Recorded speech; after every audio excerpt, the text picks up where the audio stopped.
എന്തൊക്കെയാ നമ്മൾ ഈ കൊച്ചു കേരളത്തിൽ നടക്കുന്നത്? നമ്മൾ വെറും അവിഹിതത്തിൻ്റെ കൂടിയും അതുപോലെ തന്നെ എന്ന് പറഞ്ഞു കഴിഞ്ഞാൽ മറ്റേ രേണുസുധീൻ്റെ കൂടിയും പിന്നെ എന്ന് പറഞ്ഞു കഴിഞ്ഞാൽ കുറേ തുണി അയക്കുന്ന ടീമിൻ്റെ കൂടെയും മറ്റവരുടെ കൂടെയൊക്കെ പോകുമ്പോൾ നമ്മുടെ നാട്ടിൽ ഇതൊന്നും ഇല്ലാതെ ഒരുപാട് കാര്യങ്ങൾ നടക്കുന്നെന്ന് നിങ്ങൾ വല്ലതും അറിയുന്നുണ്ടാ? അമേരിക്കയിൽ നിന്ന് വന്ന രണ്ട് സഹോദരിമാർ, ഒന്ന് മീരാ ഫിലിപ്പ് അതുപോലെ തന്നെ എന്ന് പറഞ്ഞ ആനി ഫിലിപ്പ്, രണ്ട് പേര്. അതായത് അമേരിക്കയിൽ നിന്ന് ഇങ്ങോട്ട് വന്നതാണ്. വന്നു കഴിഞ്ഞതിന് ശേഷം എന്ന് പറഞ്ഞു കഴിഞ്ഞാൽ അവർ അമ്പലങ്ങളിലൊക്കെ പോയിട്ട് നേരെ പോയിട്ട് കോവളത്തങ്ങാറ്റം പോയിട്ട് മരിച്ചു എന്നാണ് പറയുന്നത്. അതായത് കടൽ കടന്ന് മരിക്കാൻ വേണ്ടി വരുന്ന ആൾക്കാർ, എന്തൊരു വിരോധാഭാസമാണിത്. അതുപോലെ തന്നെ എന്ന് പറഞ്ഞാൽ അമേരിക്കക്കാർ കണ്ടു കഴിഞ്ഞാലെന്ന് പറഞ്ഞാൽ അവർക്ക് ഇഷ്ടംപോലെ സ്വത്തും കാര്യങ്ങളൊക്കെ ഉണ്ട്, നല്ല ജോലിയുണ്ട്. പിന്നെ അവർക്ക് എന്താണ് സംഭവിച്ചത്? ഇഷ്ടംപോലെ പണവും ഉണ്ടാകും. പിന്നെ ഈ രണ്ടു പേർക്കും ഒരുപോലെ ഇങ്ങനെ ചിന്തിക്കണമെങ്കിൽ എന്താണ് അവരുടെ ജീവിതത്തിൽ സംഭവിച്ചത്?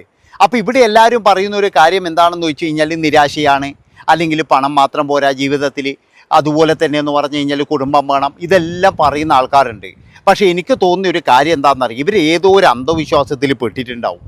അതുപോലെ തന്നെ എന്ന് പറഞ്ഞാൽ നിരവധി ആൾക്കാർ ഇതുപോലെ വന്ന് മരിക്കുന്നുണ്ടാകും. നമ്മളൊക്കെ ഇതൊരു നിസ്സാരമായിട്ട് തള്ളുമ്പോൾ ഇതിൻ്റെ ഉള്ളിലേക്ക് ഇറങ്ങിപ്പോയി കഴിഞ്ഞാൽ കുറേ നാൾ മുമ്പ് നിങ്ങൾക്ക് ഓർമ്മയുണ്ടോ എന്നറിയില്ല. അതായത് ഒരു അധ്യാപകൻ്റെ ഭാര്യയും പിന്നെ ഭാര്യൻ്റെയും ഇവരെ പിന്നെ കൂടെയുള്ള ഒരു കൂട്ടുകാരിയും ഇവരേതോ ഒരു സ്ഥലത്ത് പോയിട്ട് മരിച്ചു കിടക്കുന്നത് നിങ്ങൾക്ക് ഓർമ്മയുണ്ടാ? അതിൻ്റെ അകത്ത് അപ്പോഴും പറഞ്ഞത് എന്താണെന്ന് വെച്ച് കഴിഞ്ഞാൽ ഇവർക്ക് വേറെ ഏതോ ഒരു ബ്ലാക്ക് മാജിക്കുമായിട്ട് ബന്ധമുണ്ട്. അതുപോലെ തന്നെ എന്ന് പറഞ്ഞാൽ അങ്ങനെയുള്ള കുറേ സംഘടനകളും ടീമുകളുമാണ് ഇവരെ കൊല്ലിച്ചത്, അല്ലെങ്കിൽ ഇവർ അതിനു വേണ്ടിയിട്ടാണ് മരിച്ചത്. ഉടലോടുകൂടി സ്വർഗത്ത് പോകലും. അതുപോലെ തന്നെ എന്ന് പറഞ്ഞു കഴിഞ്ഞാൽ ഇനി ഇവരുടെ ജീവിതത്തിൽ വല്ല നാഡീ ജ്യോതിഷോ, കാരണം എന്താണെന്ന് വെച്ച് കഴിഞ്ഞാൽ ഈ ക്രിസ്ത്യാനികളൊക്കെ എന്ന് പറഞ്ഞു കഴിഞ്ഞാൽ അങ്ങ് ഇങ്ങോട്ട് വന്നു കഴിഞ്ഞാൽ മിക്ക ആൾക്കാരെന്ന് പറഞ്ഞാൽ വേളാങ്കണ്ണിയാണ് ആദ്യം തിരഞ്ഞെടുക്കുന്നത്. അതായത് വേളാങ്കണ്ണി പോകും, വേളാങ്കണ്ണി പോയിട്ട് പിന്നീട് എന്ന് പറഞ്ഞു കഴിഞ്ഞാൽ ചിലപ്പോൾ ചില സ്ഥലങ്ങളിലൊക്കെ പോകും. പക്ഷേ ഇവർ കൃത്യമായിട്ട് പോയതെന്ന് പറഞ്ഞു കഴിഞ്ഞാൽ ഇതൊരു ജാതിയോ മതമൊന്നും പറയല്ല കേട്ടോ. പക്ഷേ ഇവർ പോയ റൂട്ട് എന്ന് പറഞ്ഞു കഴിഞ്ഞാൽ മുഴുവൻ എന്ന് പറഞ്ഞാൽ അമ്പലങ്ങളാണ്. അതുമാത്രമല്ല നമുക്ക് എല്ലാവർക്കും അറിയാം, ഈ തമിഴ്നാടിൻ്റെ ചില കേന്ദ്രങ്ങളിലൊക്കെ എന്ന് പറഞ്ഞു കഴിഞ്ഞാൽ നാഡീ ജ്യോതിഷമുണ്ട്. നാഡീ ജ്യോതിഷത്തിനെ പറ്റിയിട്ടുള്ള സിനിമകൾ വന്നിട്ടുണ്ട്.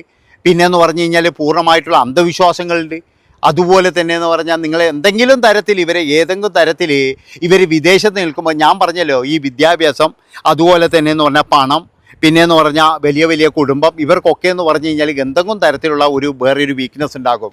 അതായത് ഒന്നുകിൽ ഇവർ കടുത്ത അന്ധവിശ്വാസികളായിരിക്കും, അതുപോലെ തന്നെ എന്ന് പറഞ്ഞു കഴിഞ്ഞാൽ ചിലപ്പോൾ ജ്യോതിഷത്തിൽ വിശ്വസിക്കുന്നവരായിരിക്കാം. അതുകൊണ്ട് ഇത്രാം വയസ്സിൽ നിങ്ങൾ രണ്ടുപേരും പോകും, അതുകൊണ്ട് പെട്ടെന്ന് തന്നെ പോകണം എന്നുള്ള തരത്തിൽ ആരെങ്കിലും പറഞ്ഞു കൊടുത്തിട്ടുണ്ടോ? നമ്മളിവിടെ എന്ന് പറഞ്ഞാൽ ഉടായ്പ ജ്യോതിഷന്മാർ ഇഷ്ടം പോലെയുണ്ട്. ഇതിനിടയ്ക്കൊരു എൻ്റെ ഒരു സുഹൃത്ത് പറയുകയായിരുന്നു, അവൻ്റെ ആരോ 4 ദിവസം കൊണ്ട് മരിക്കുന്നു, അവർ ഇന്നും 10 മണി പോലെ എണീച്ച് നടക്കുന്നുണ്ട്. അപ്പോൾ അങ്ങനെയൊക്കെയുള്ള ഒരുപാട് ഉടായ്പ ജ്യോതിഷന്മാരും ഉണ്ട്.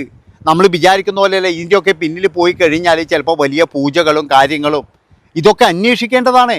അമേരിക്ക പോലെയുള്ള ഒരു സ്ഥലത്ത് ജീവിക്കുന്ന ഇത്രയും ഭയങ്കരമായ സുഖ സൗകര്യങ്ങളോടുകൂടി വർഷങ്ങളായിട്ട് അവരെ ഉള്ളവരാണ്. അല്ലെങ്കിൽ എന്ന് പറഞ്ഞു കഴിഞ്ഞാൽ അവിടെ തന്നെ ജനിച്ചു വളർന്നവരാകാം, പിന്നെന്ന് പറഞ്ഞു കഴിഞ്ഞാൽ ജോലിയുള്ളവരാണ്.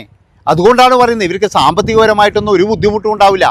വേറെ നാട്ടിലെങ്ങാട്ടാണെങ്കിൽ ശരിയാണ് സാമ്പത്തികപര ബുദ്ധിമുട്ടാണ്, അതുകൊണ്ട് തന്നെ പിന്നെന്ന് പറഞ്ഞാൽ രോഗം വരാം, അതുകൊണ്ട് പോകാം. പക്ഷേ ഇവർക്കെന്ന് പറയുന്നത് നല്ല ചികിത്സ കിട്ടുന്ന സ്ഥലത്താണ് ഇവർ താമസിക്കുന്നത്. അവിടെ നിന്ന് ഇങ്ങോട്ട് വന്നിട്ട് ഇത്രയും അമ്പലങ്ങൾ കണ്ട് ചുറ്റി കറങ്ങിയിട്ട് എന്തിനാണ് ഇങ്ങനെയുള്ളൊരു സ്ഥലം തിരഞ്ഞെടുത്തത് എന്നാണ് എനിക്ക് മനസ്സിലാകാത്തത്. ഞാൻ ഇന്നലെ മുതലെന്ന് പറഞ്ഞു കഴിഞ്ഞാൽ ഇതിങ്ങനെ ആലോചിച്ചുകൊണ്ടിരിക്കുന്നതാണ്. അതായത് ഈ പിന്നെ മാധ്യമങ്ങളാണെങ്കിൽ എന്ന് പറഞ്ഞാൽ വേറെ എന്തെങ്കിലും ന്യൂസും കാര്യങ്ങളൊക്കെ ആയതുകൊണ്ട് ഇതിൻ്റെ പുറകെ അധികം പോയിട്ടില്ല. ഒരാൾ പോലും പോയിട്ടില്ല. എനിക്ക് തോന്നുന്നു വിരലിൽ എണ്ണാവുന്ന കുറച്ച് ആൾക്കാർ മാത്രമേ ഇതിനെപ്പറ്റി സംസാരിച്ചത്. അതുകൊണ്ടാണ് ഞാൻ പറയുന്നത് ഈ മരണം നമ്മൾ അങ്ങനെ വിട്ടുകൂടാ. ഇത് വെറുതെ ഒരാൾ വെറുതെ മരിച്ചു, അതങ്ങ് കഴിഞ്ഞു. ഒരിക്കലും അങ്ങനെ ചെയ്യരുത്. അതിന് കൃത്യമായിട്ടെന്ന് പറഞ്ഞാൽ ഇതിൻ്റെ ഉള്ളിലേക്ക് ഇറങ്ങിപ്പോയാൽ ചിലപ്പോഴുണ്ടാകും എന്തെങ്കിലും. അല്ലെങ്കിൽ ഇവരുടെ വീട് ചിലപ്പോഴെന്ന് പറഞ്ഞാൽ അമേരിക്കയിലുള്ള വീടും കാര്യങ്ങളൊക്കെ ഒന്ന് പരിശോധിച്ച് കഴിഞ്ഞാലെന്ന് പറഞ്ഞാൽ അതിൻ്റെ അകത്ത് നിന്ന് എന്തെങ്കിലും തുമ്പ് കിട്ടും. ഇല്ലെങ്കിൽ ഇതൊക്കെയുടെ നിത്യസംഭവമായി മാറും. ഇനി ഇവർക്ക് എന്തെങ്കിലും തരത്തിലുള്ള തുകകൾ നഷ്ടപ്പെട്ടിട്ടുണ്ടോ, അല്ലെങ്കിൽ ഇവർക്ക് വേറെ എന്തെങ്കിലും മാനഹാനി സംഭവിച്ചിട്ടുണ്ടോ, ഇതൊന്നും നമുക്കറിയില്ലല്ലോ. അല്ല, അമേരിക്കയിൽ നിന്ന് വന്നിട്ട് നിങ്ങളൊരു കാര്യം ആലോചിച്ചു നോക്കുക, അമേരിക്കയിൽ നിന്ന് വന്നിട്ട് എന്തിനാണ് ഇവിടെ കിടന്ന് മരിക്കുന്നത്? അതാണ് മനസ്സിലാകാത്തത്. അമേരിക്കയിൽ ഇഷ്ടംപോലെ സ്ഥലമില്ലേ? അവിടെ സ്ഥലമില്ലായിട്ടാണോ ഇങ്ങോട്ട് വന്നത്? അല്ല, അമേരിക്കയിൽ നിന്നേ വന്നിട്ട് ഇങ്ങോട്ട് മരിക്കണം എന്നുണ്ടെങ്കിൽ ഇനിയിപ്പോൾ ചില ആൾക്കാർ പറയുന്നുണ്ട്, ഇതിനിടയ്ക്ക് ഞാൻ ഒരു കമൻറ്റ് കണ്ടു, രാമേശ്വരത്തല്ലേ പോയിനി, രാമേശ്വരത്ത് നിന്ന് മരിച്ചുകൂടെ? രാമേശ്വരത്ത് എന്തിനാണ് പോകുന്നത്? അവർ രാമേശ്വരത്ത് പോയിട്ട് തിരിച്ചു വന്നിട്ടാണ് മരിച്ചത്. അപ്പോൾ അതിൻ്റെ ഉള്ളിൽ അവരെന്തിനാണ്? അല്ല, അതുമാത്രമല്ല അവരൊരു ക്രിസ്ത്യൻ വിശ്വാസികളായിരിക്കാം. ഇനിയിപ്പോൾ അവർ വേറെ ഏതെങ്കിലും വിശ്വാസം ഉണ്ടോ എന്ന് നമുക്കറിയില്ല. അങ്ങനെയുള്ള ഒരാളാണെങ്കിൽ ഇങ്ങനെയുള്ള അന്ധവിശ്വാസങ്ങളിൽ പെടുവോ? അതുകൊണ്ട് തന്നെ എന്ന് പറഞ്ഞാൽ വിദ്യാഭ്യാസവും വിവരമൊന്നും നമ്മൾ നോക്കണ്ട. ഇന്ന് ഇങ്ങനെയുള്ള ആൾക്കാരാണ് ഏറ്റവും കൂടുതൽ ഇതിൻ്റെ പുറകെ പോകുന്നത്. പാവപ്പെട്ടവനൊന്നും പോകില്ല. വലിയ വലിയ ആൾക്കാർ ലക്ഷങ്ങളാണ് ഇതിന് പ്രതിഫലമായി കൊടുക്കുന്നത്. അങ്ങനെ ഒരുപാട് പൈസകൾ കൊടുത്ത് ഇതുപോലെയുള്ള നമ്മളെ നാട്ടിലൊരു ചൊല്ലില്ലേ, എന്താ വെച്ചാൽ പൈസ കൊടുത്തിട്ട് കടിക്കുന്ന പട്ടീനെ വാങ്ങിക്കുവാന്ന്, അതേപോലെ വാങ്ങിക്കുന്ന ചില ആൾക്കാരുണ്ട്. ഇവിടെ നമ്മൾ വിചാരിക്കുന്ന പോലെ ഇവിടെയും ഉണ്ടാകാൻ ഗൂഢസംഘം. നമ്മൾ എന്തെങ്കിലും ഒരു കാര്യം പറഞ്ഞു കഴിഞ്ഞാൽ ഏതെങ്കിലും ഒരു അമേരിക്കൻ മലയാളി, അയാൾ വലിയ മുതലാളിയായിരിക്കാം, നാളെ മുതൽ നിങ്ങളെ ബിസിനസ്സിന് ചില ദോഷമുണ്ട് എന്ന് പറഞ്ഞാൽ ഓൻ ചിലപ്പോഴും എന്ന് പറഞ്ഞു കഴിഞ്ഞാൽ എത്ര ലക്ഷം വേണമെങ്കിലും തരും ഇതിൻ്റെ ഇത് മാറ്റി തരണേന്ന് പറഞ്ഞിട്ട്. അതാണ് ഈ പണക്കാർ. അമേരിക്കൻ മുതലാളിനെ മാത്രമല്ല, ഏത് മുതലാളിയായാലും. കാരണം ഈ പണം ഉള്ളവനെന്ന് പറഞ്ഞാൽ എന്നും ഭയമാണ്. ഈ പണമുള്ളവന് എൻ്റെ സുഖസൗകര്യങ്ങൾ പോകുമോ അല്ലെങ്കിൽ എൻ്റെ വേറെ എന്തെങ്കിലും പോകുമോ എന്നുള്ളൊരു ഭയമാണ്. അതുപോലെ തന്നെ ഇവരുടെ ജീവിതത്തിൽ ഇനി എന്തെങ്കിലും തരത്തിലുള്ള ഭയം ഉണ്ടായിട്ടുണ്ടോ? ഇവരുടെ ജോലി പോകുമോ അല്ലെങ്കിൽ സാമ്പത്തികം നഷ്ടപ്പെടുന്ന തരത്തിലുള്ള എന്തെങ്കിലും ഉണ്ടായിട്ടുണ്ടോ? അങ്ങനെയാണെങ്കിൽ ഇവർ ആദ്യം പറയേണ്ടതെന്ന് പറഞ്ഞാൽ ഇവരുടെ വീട്ടുകാരോടല്ലേ. ഇപ്പം അവരുടെ വീട്ടുകാരൊക്കെ പറയുന്നത് എന്താ വെച്ചാൽ ഞെട്ടിപ്പോയി എന്നാണ്. അവർക്കൊന്നും കാര്യങ്ങളെ അറിയില്ല. അവരൊക്കെ എന്ന് പറഞ്ഞു കഴിഞ്ഞാൽ ഈ പോലീസുകാരിങ്ങനെ വിളിക്കുമ്പോഴാണ് അറിയുന്നത്. പിന്നെ വേറൊരു കാര്യം, ഇവരുടെ ഫാമിലിനെ പറ്റിയിട്ടോ അല്ലെങ്കിൽ ഇവരുടെ കുടുംബമാണോ, ഇവർ കല്യാണം കഴിച്ചിട്ടുണ്ടോ, ഇതൊന്നും എവിടെയും പറയുന്നില്ല കേട്ടോ. അതും ഒരു വലിയ ദുരൂഹത തന്നെയാണ്. ചിലപ്പോഴെന്ന് പറഞ്ഞു കഴിഞ്ഞാൽ ഇവർ രണ്ടുപേരും ചേർത്തി അനീതിമാരാണ്. അവർ രണ്ടുപേരും ഒരുമിച്ച് ജീവിക്കുന്നതായിരിക്കാം. പക്ഷേ ഇവരെ കുടുംബമുണ്ടോ, ഭർത്താവുണ്ടോ എന്നുള്ള തരത്തിലുള്ള ഒരു വിവരവും ഇല്ല. അതുകൊണ്ട് ഞാൻ പറയുന്ന ഒരു കാര്യം എന്താ വെച്ചാൽ ഇതിൽ കൃത്യമായിട്ട് എന്തോന്ന് നടന്നിട്ടുണ്ട്. എന്തോ നടന്നിട്ടുണ്ട്, കാര്യമായിട്ടുള്ള എന്തോ നടന്നിട്ടുണ്ട്. അല്ലാതെ നമ്മളെന്നാ പൊട്ടനാ അങ്ങ് നീ ഇങ്ങോട്ട് വന്നിട്ട് എന്ന് പറഞ്ഞു കഴിഞ്ഞാൽ ആരെങ്കിലും ഇവിടെ ചാടാൻ നിൽക്കോടെ? അതാണ് എനിക്ക് മനസ്സിലാകാതെ. അതിൻ്റെ ദുരൂഹതയാണ് നീക്കേണ്ടതാണെന്ന്. ഇത് വിശ്വസിക്കാൻ പാടാണ്. അമേരിക്കയിൽ നിന്ന് ഇങ്ങോട്ട് വന്നിട്ട് ഇവിടെ കിടന്നിട്ട് എന്ന് പറഞ്ഞു കഴിഞ്ഞാൽ എത്ര ആലോചിച്ചിട്ട് ഒരു പിടിയും കിട്ടുന്നില്ലല്ലോ. അതുകൊണ്ട് ഞാൻ പറയുകയാണ്, ഇവരുടെ കാര്യമായിട്ടുള്ള കാര്യങ്ങളൊക്കെ എന്ന് പറഞ്ഞ് അന്വേഷിച്ചാൽ ഏതെങ്കിലും ഒരു കണ്ണി അതിൻ്റെ അകത്ത് കുടുങ്ങും എന്നാണ് എൻ്റെ മനസ്സ് പറയുന്നത്.